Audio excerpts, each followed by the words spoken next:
Will, no problem. I'm back along with Jamal here. We're ready to get into this Bold week's statement. episode of the Big Gold Belt Wrestling Podcast. Will, wherever you are, man, I'm sorry. I didn't. It was not planned. Not planned. Still love you. Nonetheless, it is Thursday, 8 p.m., as Will would say, by way of the great Brody Lee. You know what time it is. Well, Is that what he said? No. You know what that means. You know what that means. It's off to a great start already. It's off to a great start. Hitting the eggnog early on. Let's get back in the gear, folks. No. The Big Old Belt Wrestling Podcast. We're here this Thursday, 8 p.m., doing what we do best. We have an hour-long show for you tonight. We are clearly going to be talking about the free agents and what's next, because now that they are free, or as Shelton Benjamin says, has awoken, we're going to have to see what's next for them. And looks like WWE opened up the wallet. But what does that mean for some other folks that they probably could open up the wallet for too? All that and more. We got all that tonight. Let's get into it.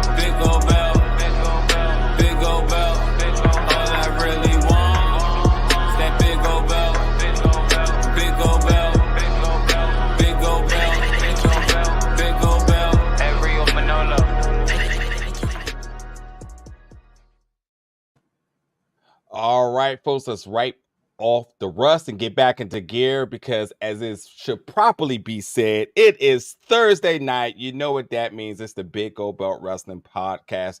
Jamal and I are going to be taking the helms of the hosting responsibilities, as our other lovely comrades are on travel or just holiday stuff. So with that being said, happy holidays to everybody, as we get ready for the end of the year, which means we have one more show and then a quick hiatus, as we like to take some R&R in January. But as always, at the end of the year, there's always a lot of interesting things to talk about. And whether it is, superlatives, talking about some of our favorite matches, favorite shows, favorite moments, whatever it may be, or just things we're thankful for, we're never short of the news. And tonight we're definitely going to focus on a lot of possibilities, as the releases or firings from September of WWE, which landed a lot of big names on that list, of the likes of Mustafa Ali, Dolph Ziggler, Shelton Benjamin, Matt Riddle. Now that they're 90 days within their contractual no-show, no appear to December 21st. Yep. That allows them now clear to sign elsewhere. So let's get right into it, because I'm super excited to talk about one particular name. The one thing about these firings, they're unfortunate, but also folks can take them and to really shape that into something special. And no matter whatever your job field may be, or employment career, where it may be, I very much stand by the one door closed, another door opens. And I know in the wrestling sphere, folks are very upset with companies by making business decisions. But as I mentioned, this does present an opportunity for folks to get out there, see if they strongly have a passion for this, because there's also been a lot of news of folks being like wrestling isn't for them, but yet they were collecting a check.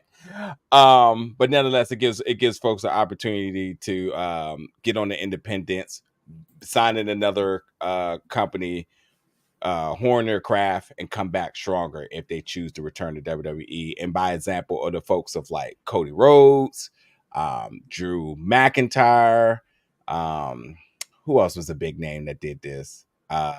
Somebody else just actually did an interview talking about them wanting to be part of the examples of the folks who've done this, and They which came back. yeah, and I always call it the World Tour, because when the list came out, we're talking about the list, that was the list of folks going on the free agency, naming people from all different directions in terms of who they wanted to face and pursuing that. And that was really, to me, the birth of dream matches as well. But also, again, the World Tour, because people went out there and really either up their celebrity, horned their craft, but also ultimately just increased their value. So there's a lot of benefit to it. But some folks don't. Some people go away. And some people get a new venture. It's all different paths here. But Jamal, so I can stop talking here. Again, some of the names that are on this list right now are Aaliyah, Elias, Shelton Benjamin, Rick Boogs, Dana Brooke, Mansoor, Marseille, Quincy Elliott. Who else? As I mentioned, Mustafa Ali, Dolph Ziggler, Shelton Benjamin, Matt Riddle, Bryson Montana. Do any name instantly jump out to you? And Well, do you have a landing spot for them per se so already? so the easy answer is Ali, and I think we should talk about him independently in a second, because he's doing exactly what we thought he should have done. He already had the blueprint for a character change. The WWE didn't want him to go through with it. We see what that looks like in actuality, and we're definitely going to cover that in a bit. So let's just scratch Ali off the list for right now. The name that I want to see, it's not because he has anything left to prove. It's not because he is necessarily a great fit anywhere. It's really Shelton Benjamin. He's 48, which, black don't crack. But he's 48. I don't know how much longer he wants to go, but I think, and I believe that he thinks, because he's posting Godzilla memes all damn day. But if that's how he feels, that they've awakened a sleeping giant, which is not Godzilla, it's a different movie. But if he feels that he's about to just come out from under the sea and just smash everything that moves, nuclear heat breath to the whole countryside, then that's the Shelton Benjamin that I want to see. That's the guy that got him into WWE in the first place. Just being a standout, wrestler, amateur wrestler. And then that's the guy that I hope that he can be. Does he? And even all of these guys. I don't think that there's anybody that needs to just run right into another long-term company, a long-term contract with another company. I don't necessarily need to see, Top Dollar, anywhere. But I don't really need to see Dana Brooke on TV, because what options do you have? TNA is full. You just left WWE, and TNA isn't full. They're hinting at something. We'll talk about it in a second, but continue. Right, And also too, they got a new relaunching, so they definitely need to have some attractive names to it. And TNA reminds me of when I used to play Madden very ambitiously. When the end of the year, you get the free agencies, and obviously you can do some manipulations to get whoever you want at that point, because you're not a real GM. But TNA definitely looks at free agency as their Birdman hand rub moment to say, like, oh, we're getting some folks. You don't got to worry about that. We're gonna drill some entrants. But this is also TNA, and their response since COVID hasn't necessarily been the most star-studded, the most attractive from a television standpoint. They're a step above NWA. Like realistically, where they are with a television deal and stuff like that. I mean, they're not exactly. You're very big on their television deal issue, but if they've made some strides with that, but their names, their wrestlers, is light years better than NWA. And I'm not saying yeah. I'm not saying that the roster isn't that much better. Yeah, it is. It absolutely is. But if people don't know, because you don't advertise, because you don't tour, because you don't have names champion the company brand outside of the company, then how will we know? And in that regard, they're like in NWA. Yeah, and that the reason why I kind of champion TNA is because they always knew their identity. They stay in this box, and at some point, years down the line, we're going to have to talk about somebody's going to need to write a book about resilience, and TNA needs to be somewhere on the top of that list because they have made nothing but good decisions left and right to never ever jeopardize the longevity of their business. You would think that ROH would be here right now under their old regime because they had the premier TV deal, and bada boom, bada bing, they're not. And yes, you could talk about the Tony Khan era and whatnot, but the original recipe of ROH, physical media, Sinclair Network, no. And then you say, well, what networks and TNA has been? Yeah, they've been on the premier ones, but then after that, once that kind of fizzled out, they went to these other ones. They kept themselves very attached to other wrestling brands so that the synergy sort of just floated in their direction, and a lot of it didn't work, but yet they're still here and they're still able to cut checks and bring in big and attractive names, and also workplace culture seems to be a positive there. But their resilience notwithstanding, it's still to the point that like I'll believe it when I see it. When if TNA comes through and makes a big splash in the free agency market, they're hinting I'll at believe it. I'll believe it when I see it. If this coming today, actually, Thursday, if they come through and are like, "Hey, we are doing things," who's a name right now? Who's a name right now that would absolutely have you revisit this conversation in surprise? Ziggler. I think Ziggler is a great fit for them for a lot of reasons, and I think Elias is a great fit for them too. The character works perfectly for them as well too. Absolutely. Agreed. These guys are both competent wrestlers with excellent character work. TNA is for all of the we said that it isn't. What they do well is they have a pretty well-rounded roster of guys that can absolutely work and put it on some of the best work that you won't see. And that's the problem.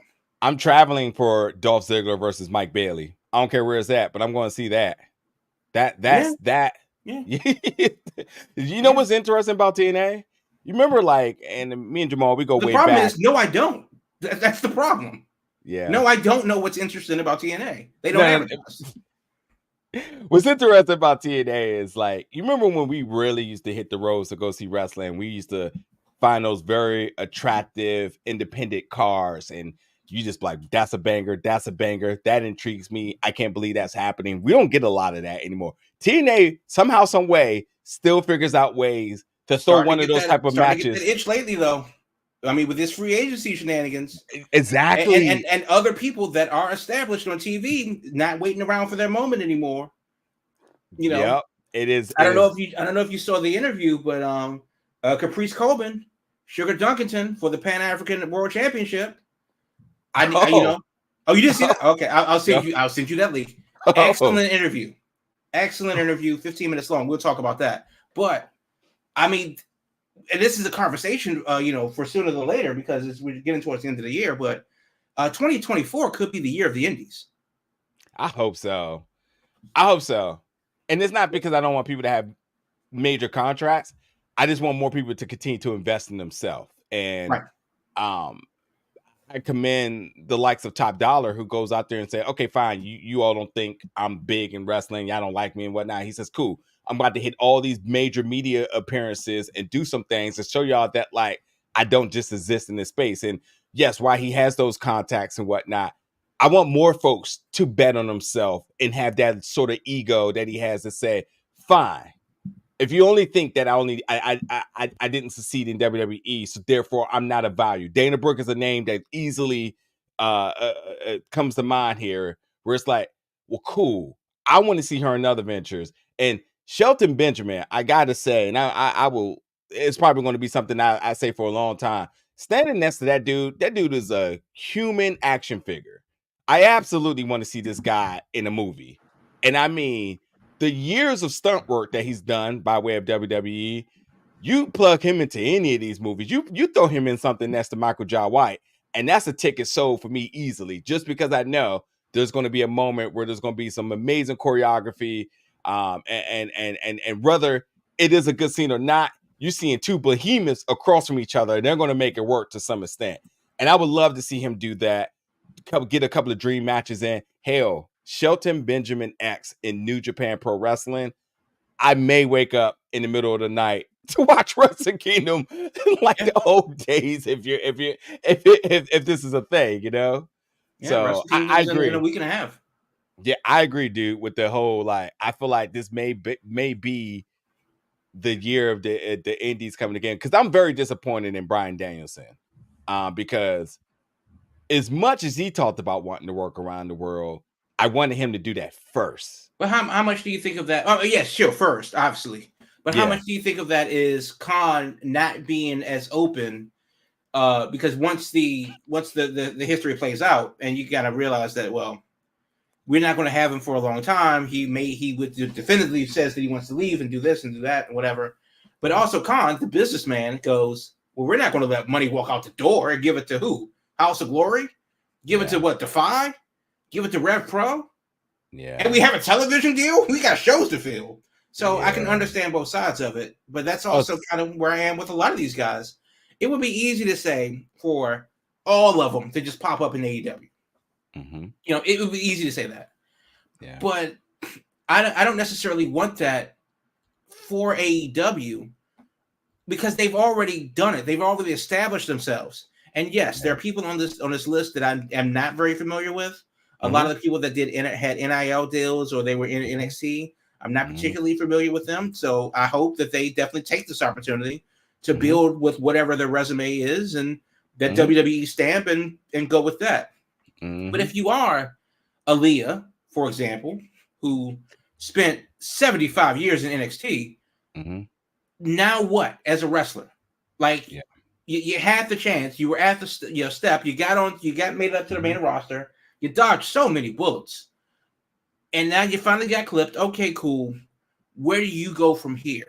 So for some people, it will be the opportunity for them to paint with the full toolkit, and then for others, it's going to be an opportunity to really decide for themselves: is this where they want to finish their career?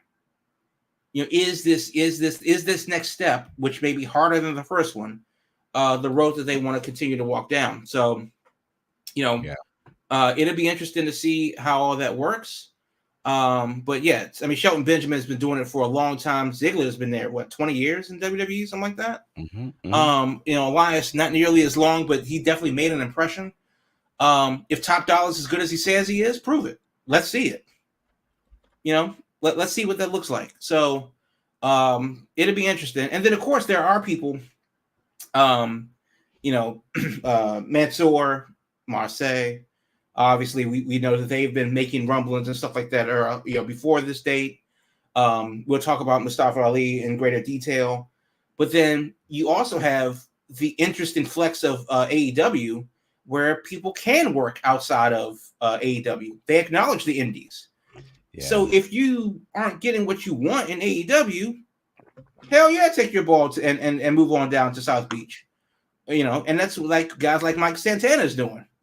He came back to AEW after his knee surgery and knee reconstruction, and you know what?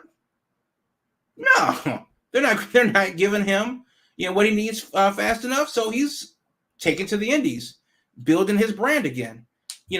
I like it. I like the fact that people have more ownership of their careers and not just hoping for that thing. But go ahead. Yeah, I'm glad about the climax of contracts have changed over the years. To get to this comment real quick, Myron K, appreciate you coming through tonight. To be fair, AEW has been slacking in promotion, just like TNA, Impact.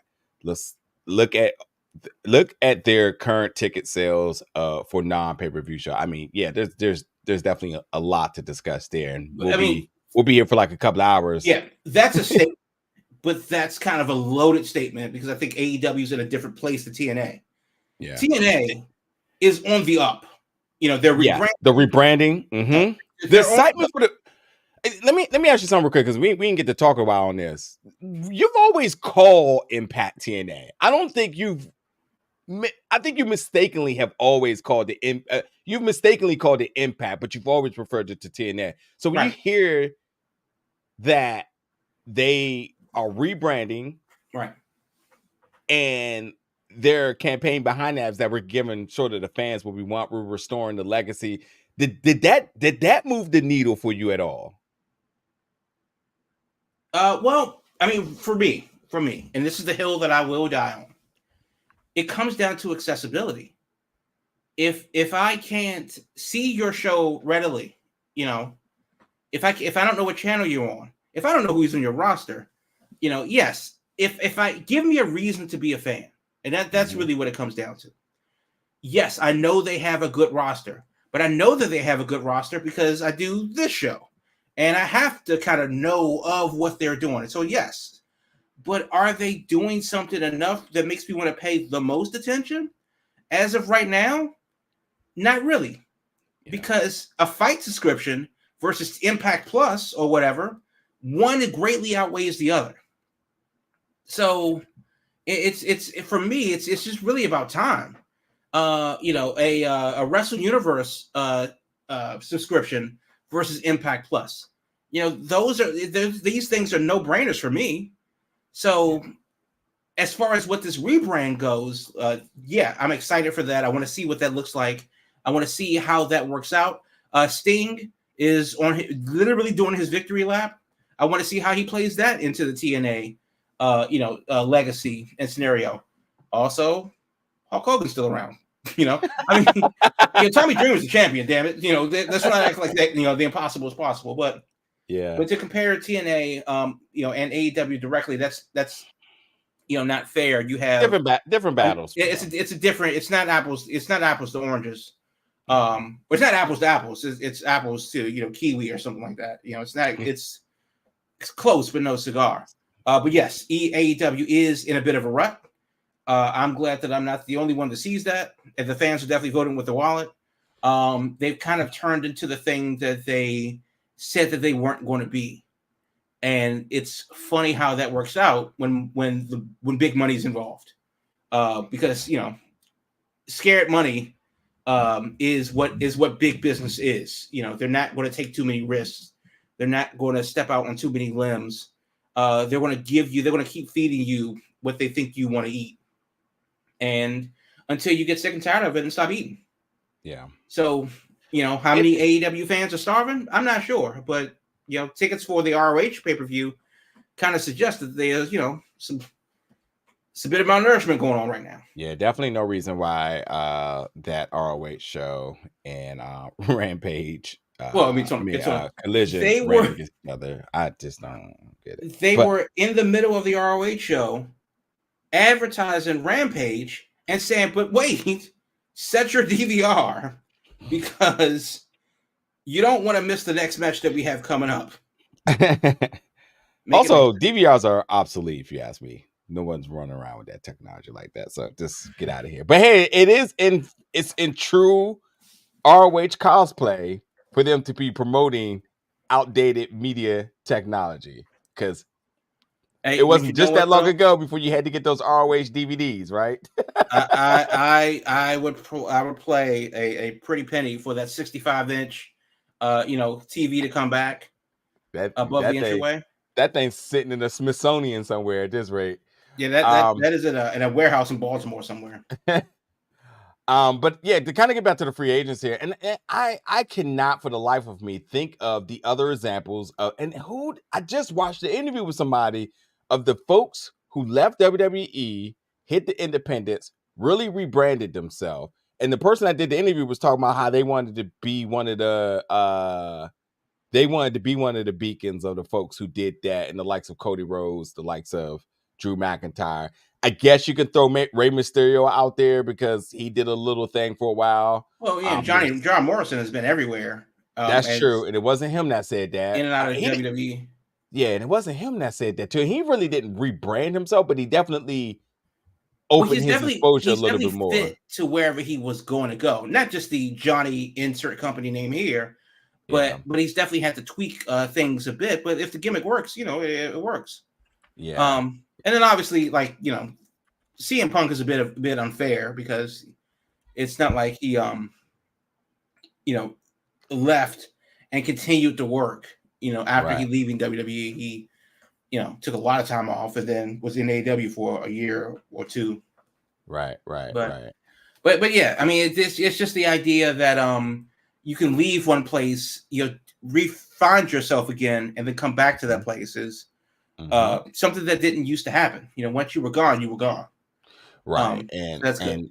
And I, when we used to talk about the firings and whatnot, that was one of the big things I was vocal about. I was like, hey, this is a blessing for first folks to get an unemployment check. But yet at the same time too, get out there and kind of look themselves in the mirror and say, well, how much longer do you want to do this? Are you serious about this? But ultimately, what's it going to take for me to get back in there? And yes, complacency is a real thing. It happens to folks, and sometimes people do need a little bit of a reminder that, hey, these things aren't a guarantee. Nothing's safe. You're independent contractors, and we said, and I don't think some people understand what that means, because they think because you're working for a company and it's a big company with a lot of money, that contractor word somehow, some way, it still doesn't exist, and any and everybody could get an opportunity for future endeavors, but you ultimately can control your fate.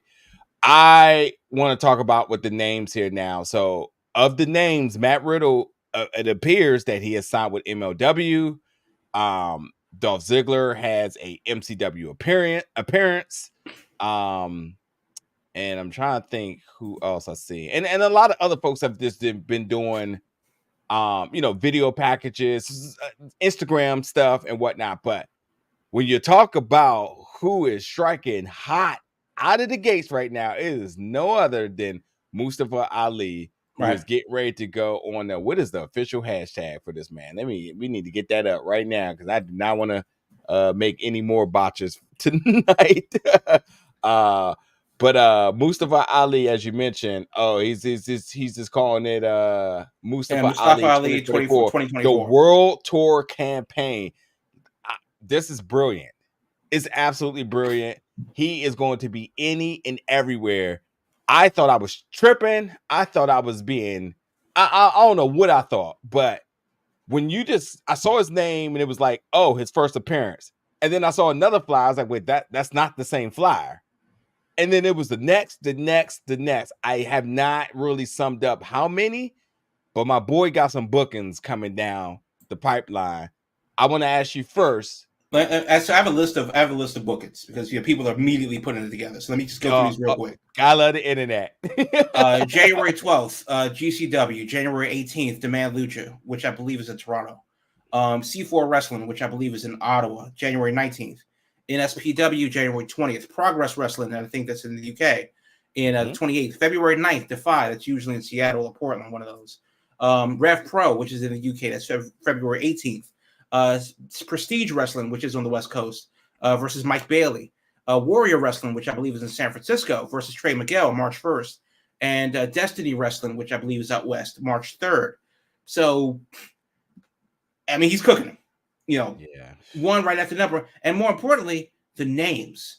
It's not just, the fact that he's getting out there and, who do I know? We've already booking, Trey Miguel, Mike Bailey.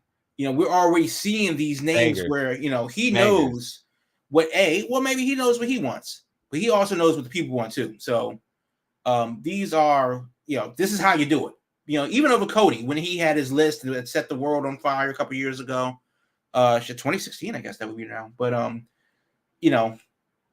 that this kind of gives me that feeling too. And he came out with a full-on promo package. Ali is coming to save wrestling from the lames, and I'm here for it. I believe. Yeah. And because he's setting himself up as this like pseudo politician, guy that you can trust type of thing, the merch just sells itself. Election year coming, so there's a lot of reasons the algorithm works. Exactly. So it's so. I mean, and it's great, and good on all of the promotions and stuff like that, because they've had to have been in the works with this. To get the graphics up immediately. Mm-hmm. We're seeing graphic after graphic after graphic come up today. Yeah. So for to say that he's been working behind the scenes is an understatement.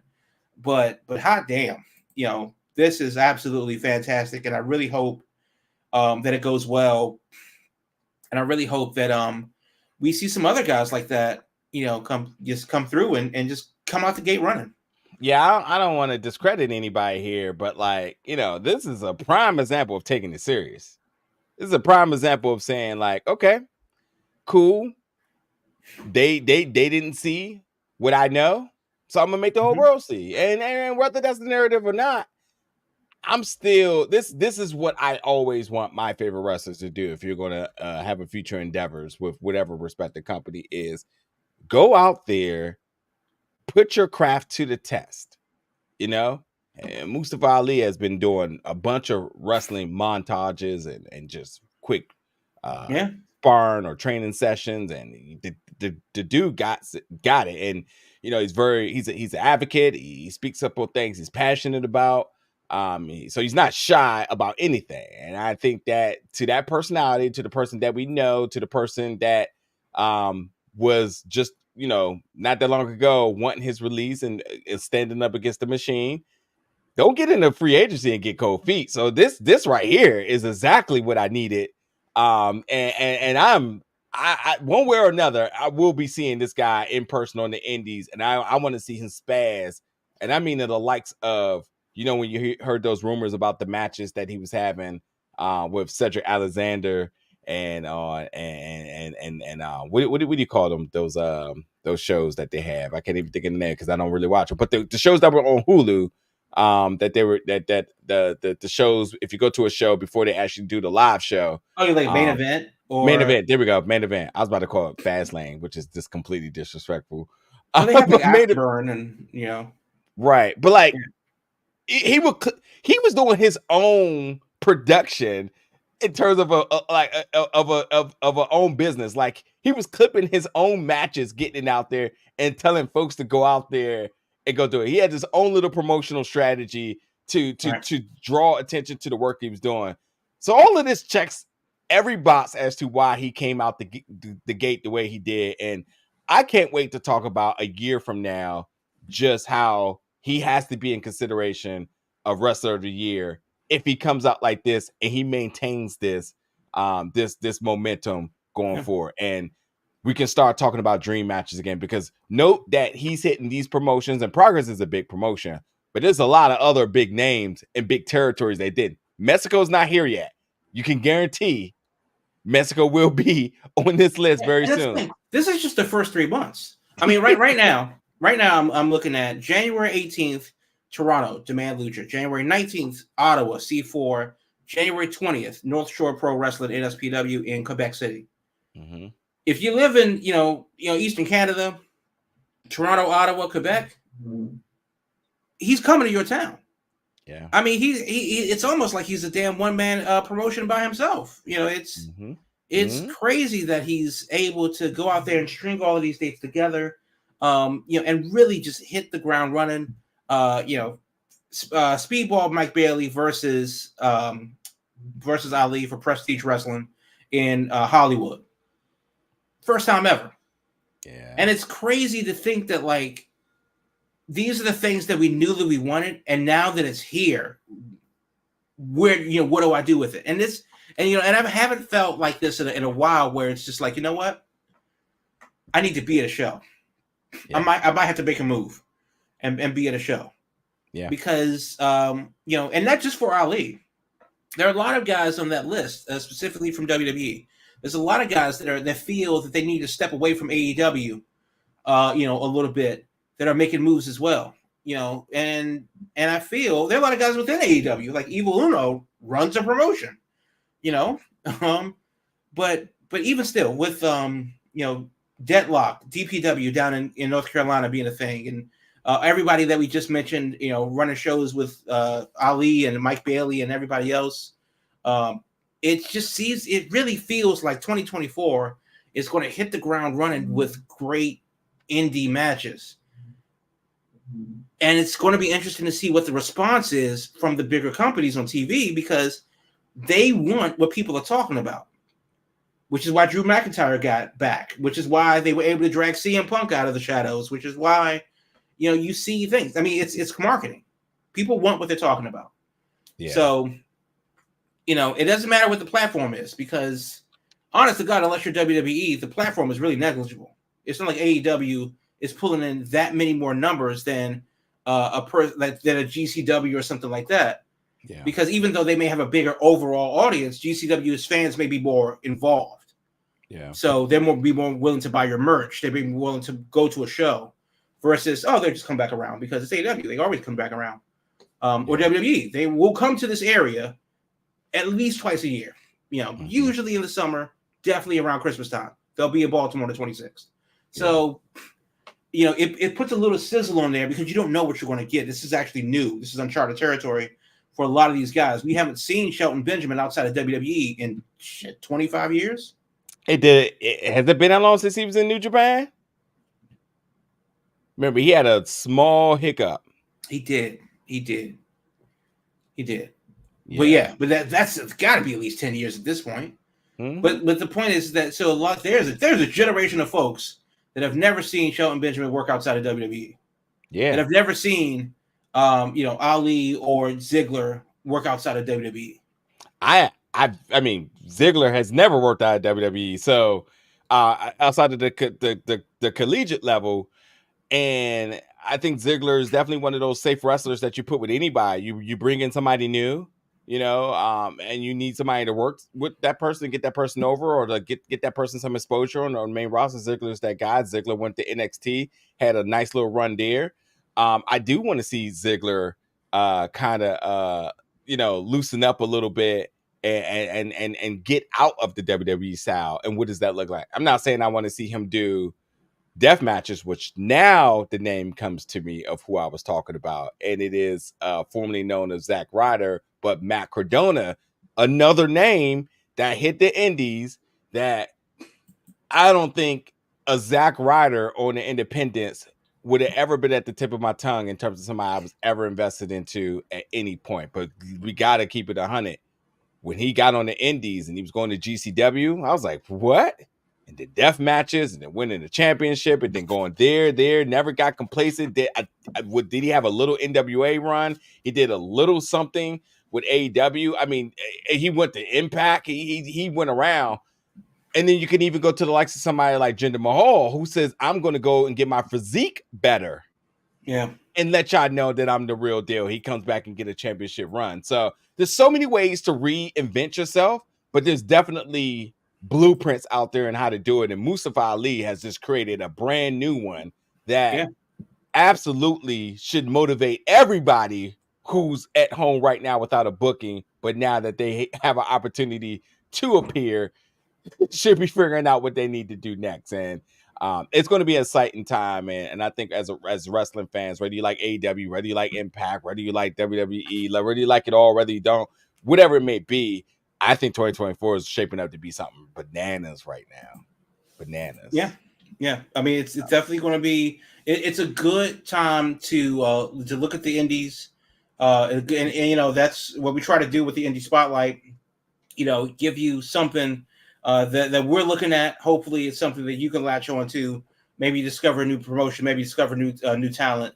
And we'll try to keep that going into 2024 and beyond with the Indie Spotlight. But I think that's also, very important is that, you get outside of the big television pipeline and you just research and discover wrestling wherever it may be. Because 2024 is going to be that kind of grassroots.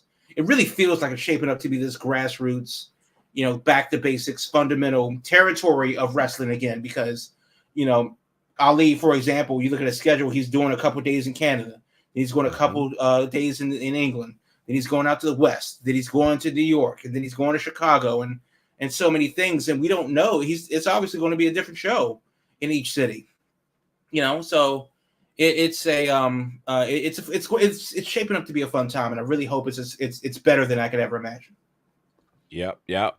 Well, speaking of Indie Spotlight, we need to hit our break so we can come back to that, and we'll talk some money that none of us are getting, but we still got to cover it. Anyway, let's get to that, and we'll be back in 1 second. If you're looking to expand your podcast reach, your website reach, as well as your social media branding, Visit BigGoldBelt.com for sponsorship and advertising opportunities. Big Gold Belt Media is the golden standard for all of your media needs. We offer pre-roll and mid-roll ad spots, on-air host reads done by yours truly, Damian G, on audio as well as video platforms. For inquiries, please email biggoldbeltgroup@gmail.com for more information. Again, that's biggoldbeltgroup@gmail.com for your inquiries for your business. Big Gold Belt Media, wrestling, movie, comics, and more. The golden standard. All right, you heard from my guy Damian G. And without further ado, I'll turn it over to Jamal so we can get to this week's Independent Indie Spotlight. Yep. So if you know of a wrestling show that you think that you want to look at, that, just please reach out to us at Big Gold Belt on everything. Let us know what you're looking into. I would love to discover new wrestling. But to this week with the Indie Spotlight, we're going back to Los Angeles at the Don Quixote for December 30th for Circle 6 Wrestling. It's the King of the Deathmatch tournament. First round matches include Orin Veidt, who's insane, versus Adam Priest, who's almost as insane. That's going to be nuts. Journey Fat 2 versus Atticus Cougar. It's a tough one. The barbed wire bundles match. Orin Veidt versus Adam Priest is a dog collar death match. Otis Cougar versus AJ Gray, which is going to be heavy. So a lot of interesting first round matchups in the King of the Deathmatch tournament. Mao versus Bobby Beverly is going to be bananas. So if you're in the crowd, please, get your hepatitis, shot, because there's going to be blood everywhere. But it's going to be absolutely nuts. King of the Deathmatch tournament style for Circle 6 Wrestling out there in Los Angeles. You can get your tickets and info at KOTDM.com. You can check them out on the Twitter machine at Circle6, the number 6 _CO.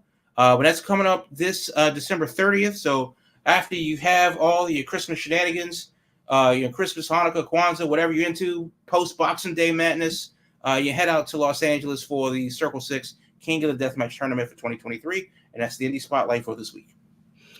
Yeah, me thinking. I wonder if somebody like Mustafa Ali does an appearance at a promotion that we had not heard of, and could this be means of putting some of these smaller promotions on the map? I mean, when you talk about the elites of the independent promotions, Cody did the same thing.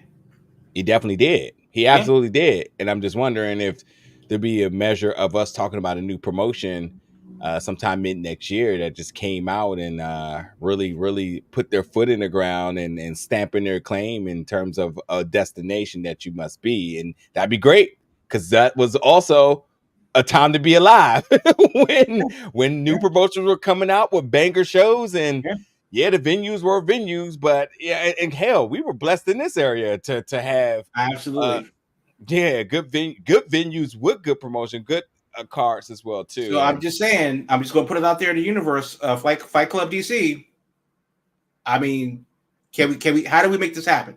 How do we get on the ground floor of bringing Ali into the region? I mean, can we talk about it? So big Gold Belt on everything. So let us know, how do we make this happen? But yeah, we spent a lot of time on the free agent stuff. Potential free agents, of course, would be Bayley and Charlotte, but they signed new deals for WWE. Yeah, Monet, Sasha Banks, whatever you want to call her, is a free agent. The short question is, after signing 2 of the 4 horsewomen, Becky Lynch, her contract is up sometime next year. No, we'll cross that bridge when we get to it. But if they backed up the truck for Bayley and Charlotte, Charlotte's injury notwithstanding, is going to WWE in the cards? Because at first it was in the cards for Sasha Banks. Because at first it was about the time, the prestige, the fact that she could do better on the indies, the fact that she wanted more control over all of the things that we just said. About the guys on the independents that have left WWE and are making a name for themselves. Other than Ali, MXM, and the other guys that are out there doing it. Money talks, But what do you think? Does Sasha Banks eventually make it back to WWE next year? So, the rumors were saying that she had asked for the type of money that Charlotte had got. And I don't know, speculation, but they say Charlotte has signed the biggest deal for a woman talent in WWE history. Sure. Okay, well, yeah. Good for her. Well deserved. She's been nothing but lucrative for WWE. And from her aspect, she's been nothing but loyal to them. And, and I think to kind of look around at other sports that we actually do see contract numbers come out and so on. Every year you hear this quarterback got the highest contract in NFL history. And then the next one get the highest one in NFL history. And then the next one get the highest one in NFL history. Same thing in basketball and so on. So I don't like the narrative that they gave Charlotte the money that it now doesn't work for Sasha. Yeah, it's not like there's like a salary cap that they need to worry about. Yeah, because that's what people were kind of giving off. Like, all right, whatever. Yeah, so it's not like they have to trade like first round draft picks to AEW, to get her or work out a 3-team deal with New Japan. Exactly. So weird, I'll say. And then also I'm thinking like, we know that other folks tried to lobby for her, AEW and obviously New Japan and whatnot. And New Japan got a lot of money. I'm sure they will allocate funds as necessary. And also Tony Khan has money. So, so the question would be, what is it that she's looking for right now? Yeah, is it about the money or is it about the work? It ain't about the money to me, because the numbers are going to be the numbers, and she's going to stand firm on that. And as we know from her convention appearances, which that did come out, if she asks for something, she's going to get it. And whether she feels she deserves it, which she always should feel she deserves the most, everybody should be on that energy. Whether she gets it or not, then so be it. But I don't think it's the money per se. I think it just has to make sense creatively. Her schedule, because I think there's still a big desire to still infiltrate the television and movie sphere after a fantastic run on The Mandalorian, The Strike's Up. So getting back to work, what does it look like? What is I think the writer's strike had a lot to do with that too. For sure. What is the new regime of Star Wars looks like now with Dave running things? So, does that shift the focus in terms of her character? Does that shift the focus in the Mandalorian story period? There's a lot of possibilities there. And I think that she wants to make sure that it makes sense, because once you put your ink on the paper, that's something that you also have to fulfill your obligation. Is there a wild card scenario where she goes to Impact to be next to her best friend in Trinity, who I believe they got to have the same agent, because they damn sure we're getting the same type of bookings outside of wrestling together. So could there be something where that makes sense?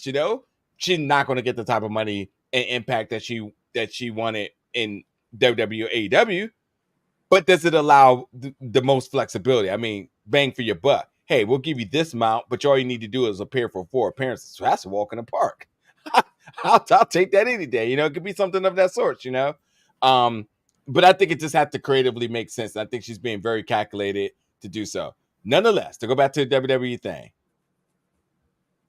her going back to WWE is always a possibility, because what WWE can do for your brand, no one else can. They absolutely take everybody to the next level by way of entertainment, Hollywood, whatever personal adventures and endeavors you may have, period. And if there's a means where Sasha, aka or Mercedes, aka Sasha, isn't able to do it on her own limb, the agents isn't being able to do what she needs. She's not getting these mass bookings. She's not getting, no shows, television. She's not walking Fashion Show Week no more. Cool. But the moment that the WWE brand is attached to you, the opportunities in that pipeline is a whole different path that everybody else don't have access to. And by all means, with the streaming wars that is happening right now, that also gives you backdoor opportunities that she may not conventionally have had. So I think there's definitely a very sit back and wait mentality to kind of see how things are going. Charlotte getting the money is good news to her, because she instantly could come in and say, well, I can bring this. I've done this. I need to either be exactly at this point or more. And that's again going back to the NFL, where we was like, when is Lamar Jackson going to sign his contract? Will he leave Baltimore? That guy was never leaving Baltimore ever in his life.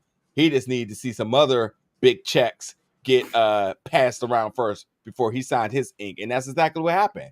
He said, oh, that person got theirs. Cool. Time for me to get mine. And I think that's the name of the game. Let me ask you this. So obviously the rumors were was for Monet to come to AEW. Mm-hmm. But let me ask you this: direct comparison. Mm-hmm. Kenny Omega's out indefinitely. Mm-hmm. Monet is not coming to AEW, at least not immediately. Mm-hmm. Who's the bigger loss for the company? Omega, easily. And the reason why I asked that, because the easy answer could be Omega, but we do know that that Monet was heavily hyped, heavily rumored, has her own fan base. We were talking about how much money she commands for a non-wrestling appearance. We're talking about how much money that's rumored that she's commanding that's going to be higher than the highest that they ever paid a woman.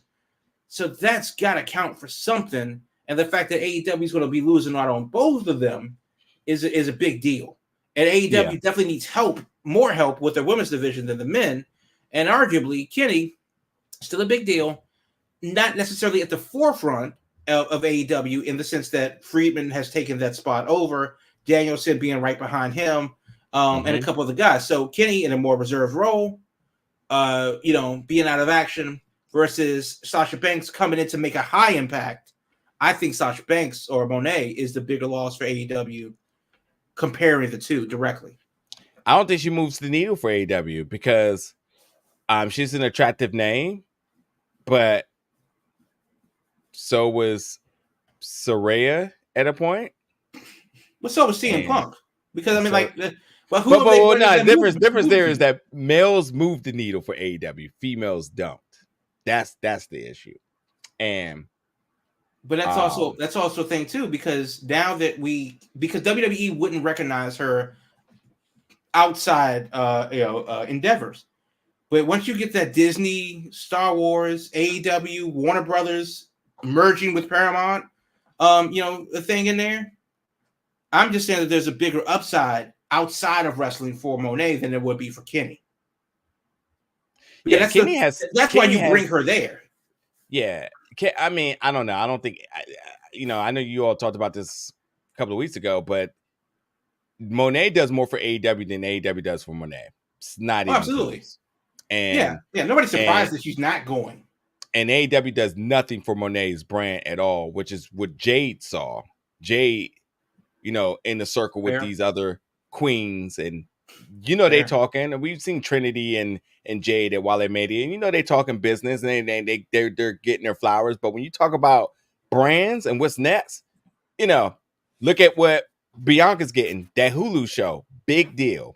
Not to mention that she's getting a Hulu show with Hulu merger with Disney Plus, which makes the reach even bigger now. Yeah. But big deal. Jade says, I'm not getting a show here. I didn't even get on All Access, and I barely got on Rose to the Top. So this ain't gonna work for me. She couldn't even get the baddies thing to work when that was clearly working. She's self-generated it too. I mean, several things. It brought hype, attention from city to city. I mean, that's the power of what we like to say, the power of social media, where wrestlers use it in a beneficial way and they create a gimmick and stardom for themselves, i.e. Becky Lynch. And I would even give Nia Jax that love too, because whether she didn't get the stardom, she damn sure got the heat. But I think that's the thing. It's like, you have to look at it and say, what does this brand do for me? If I want the dream matches, then I'm not signing. I'll appear, but I'm not signing. And if there's not a main focus right now for the women's division that makes not only the women's division better, but it also makes my brand better, I'm also not coming. And again, who brand on AEW as a woman has been elevated by them being in that company? And I ain't talking about the likes of somebody like Sky Blue, where everybody's like notices her ass and everybody loves her. She's like, I know who she is. She's great, but like, what is a brand outside of AEW? Absolutely nothing. Toni Storm, probably the hottest wrestler in AEW right now, Yeah. Without And a Tony doubt in the Storm had women's to do division. that, did all the heavy lifting for that. Like, I mean, they put her in a thing, so and it wasn't working. That Outcast thing did not last long. Thank Saraya, God. has been, and Tony Storm went a complete 180. She pulled a Mustafa Ali and just went like in a totally different direction. And it's almost like we're seeing a totally different person, a brand new person, not even one from AEW, not one from WWE. This is something new, and you got to get in right now. And if her contract was anywhere near expiring, Tony, please go do the world tour again. Because she at a point, she was the hottest wrestler in the world. Yeah. And again, the brand. She's again arguably the hottest wrestler in AEW, without a doubt the hottest women wrestler in AEW. But the brand, you take AEW out of it, where does Tony Storm land? And again, when you talk about brands, endorsements, television appearances, all those sorts of different things, the AEW just doesn't give that. And it has nothing to do with their TV deal or their not being able to do anything with ROH or anything. And as a matter of fact, talk about ROH, let's think about Athena here, who, again, you're talking about hottest women wrestlers in the world right now. And Athena, it's like one of those type of things, like if you know, you know. And that's sad. That's sad. This shit might as well be on Sinclair again. I might as well be at the bar at 1 o'clock in the morning. Like, oh shit, MASH about to come on, but oh shit, ROH still come on, and see Athena just going through shit. I mean, that's how it kind of feels for me at times. But yeah, it just has to make sense for the brand, and I think for Mercedes to work AEW, to do a 3-month stint, to get a title run, which even that doesn't really benefit her because it didn't do anything for Saraya. I don't know. New Japan, I mean, that was a special thing. That was absolutely a special thing. And it's a personal wish list for her. And it also was her working on her craft, because she was definitely out there working with the top talent in Japan, Joshi style, learning and to bring that back. And now she hasn't really been able to apply that back. I know she had an injury and whatnot, but I think she's definitely sitting in a very strategical standpoint of wanting to see what those other dollars look like before she commits to anything full-time wrestling. And hell, yeah, I'll take an appearance of Wembley. That's a big deal. So it's a good event, you know? She wasn't in the ring, but yeah, put the camera on me 1,000 times. I don't care, but it didn't do anything for her. It didn't do anything for her at all. It's just started rumors and speculation for AEW for it to amount to nothing. Right. If she comes to Impact, if she comes to TNA, that's a huge deal. That's a huge deal. It's a huge deal. It's of the likes of Kenny Omega in Impact. Yeah. And with them saying Deanna's on her way out, which Deanna, please do not sign the dot anywhere else. Please go out there and get it hot on the indies again. She was top female wrestler last year. She needs to come back and get that magic and then decide what she wants to do. I would love to see her come back to Impact again, if so. But go do a little indie run and test your talents. But if Mercedes go, matter of fact, if Mercedes go to Impact, Deanna ain't going nowhere. You're going to hear the next day re-signing with no question. And a Mercedes versus Jordan Grace, they can put that joint in the bottom pit of Nebraska, and I'm going. Well, I mean, let's assume the TNA is going to tour.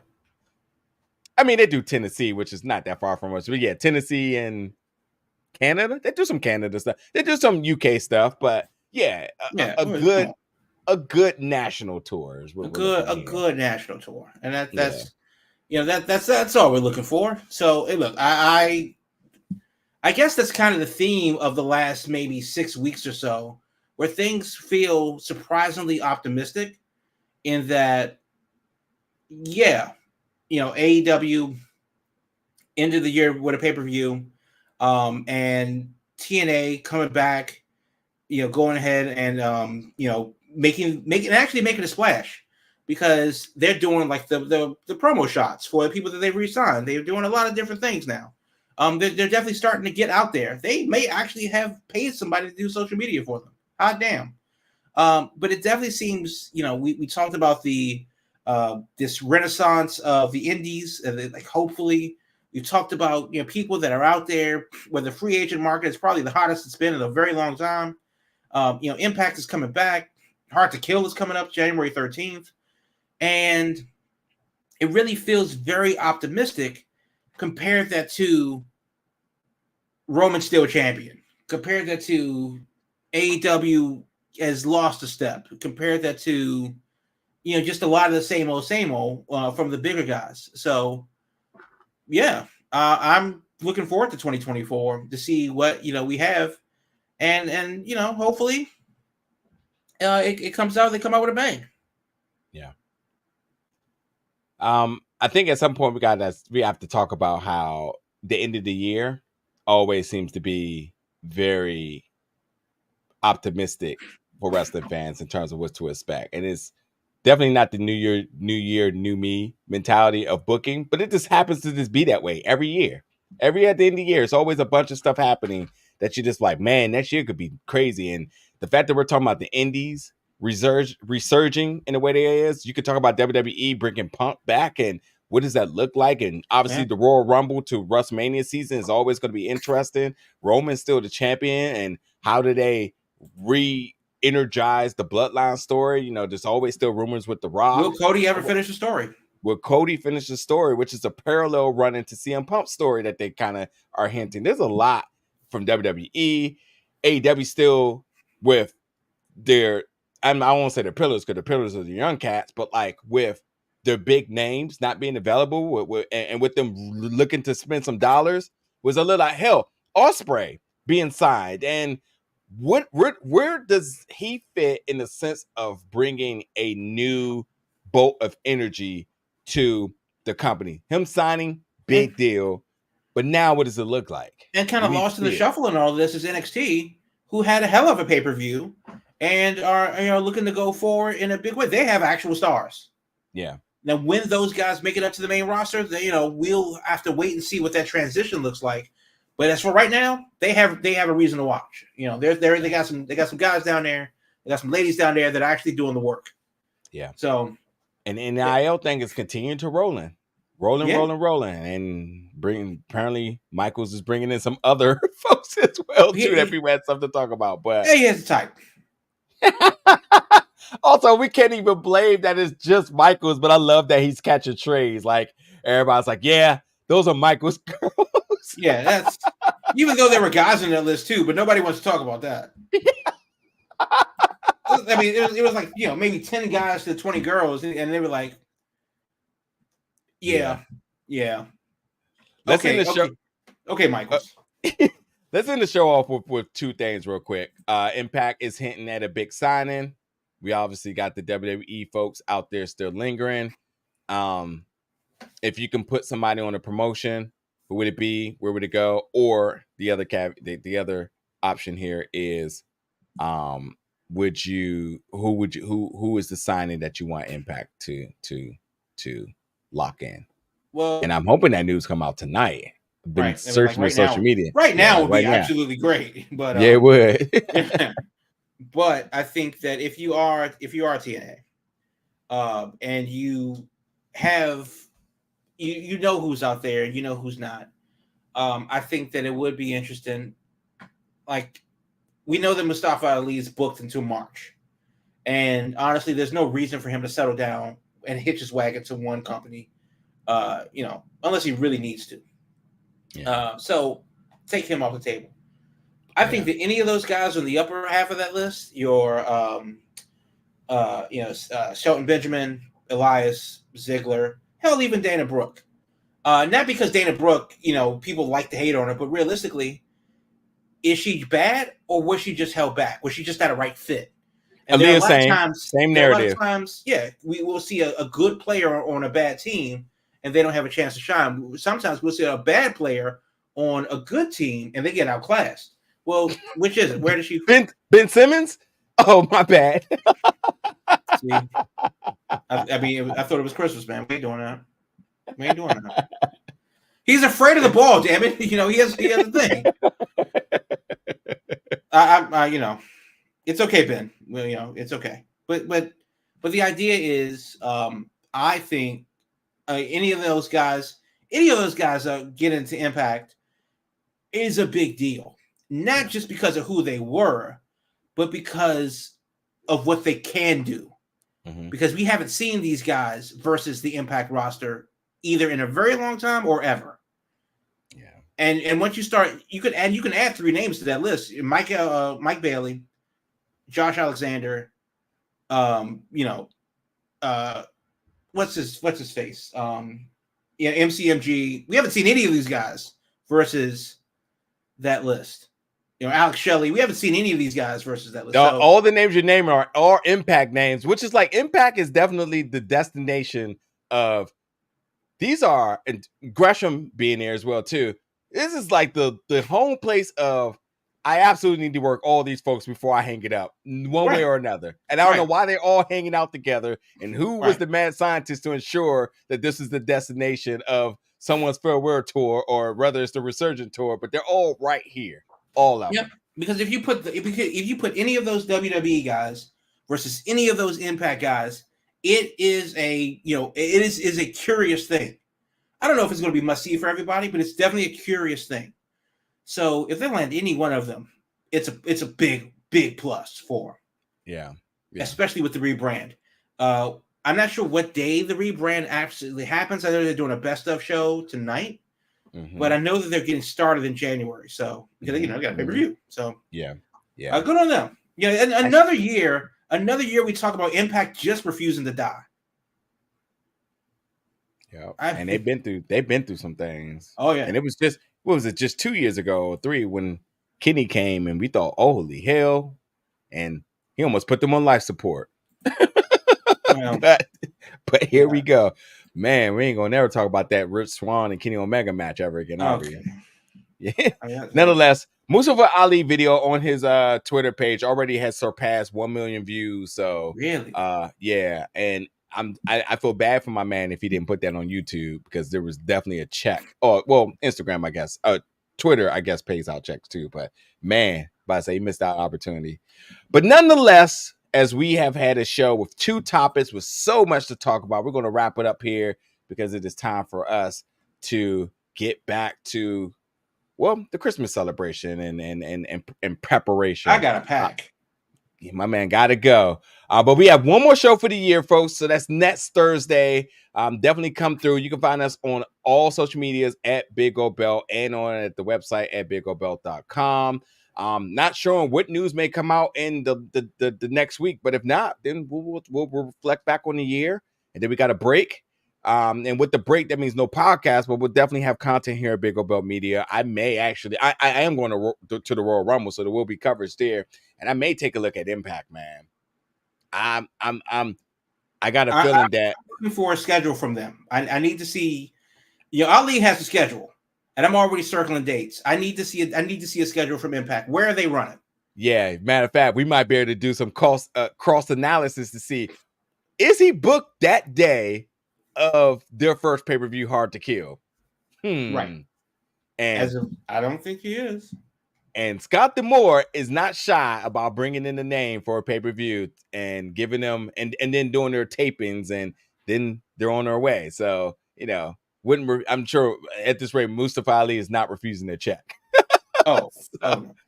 So one way or another. Anyway, folks, we appreciate you all coming in. You all be safe, and we'll be back next Thursday for our final show of 2023 of the Big Go Belt Wrestling Podcast.